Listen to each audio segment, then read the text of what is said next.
மிக அழகாக அதிலே எழுதியிருக்கின்றார். அதிபர் அவர்கள் பிரார்த்தனை செய்தார்கள்.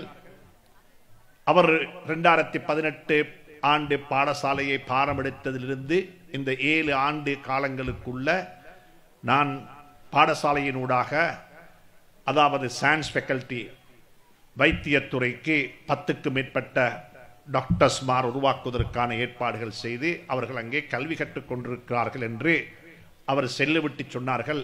அவர்கள் எங்களுடைய இந்த நாட்டிலேயே சேவை செய்ய வேண்டும் என்று நாங்கள் ஆசைப்படுகின்றோம் என்பதையும் சுட்டிக்காட்டினார். ஆனாலும் அவருடைய பிரார்த்தனை அல்லாஹ் ஏற்றுக்கொள்ள வேண்டும். ஆனாலும் அப்படி படித்தவர்கள் இருப்பார்களா என்பது என்ன ஒரு கேள்விக்குறியாக இருக்கிறது. இந்த நாட்டினுடைய ஸ்டாட்டிக்ஸ் புள்ளி விவரங்கள் சொல்லுகிறது, கடந்த 10 மாதங்களுக்கு இடையில மட்டும் இந்த நாட்டிலிருந்து எங்களுடைய வரிப்பணத்தில் கல்வி கற்ற, எங்களுடைய வரிப்பணத்தில் பாடம் படித்த, எங்களுடைய வரிப்பணத்தில் பல்கலைக்கழகங்களில் வாழ்ந்த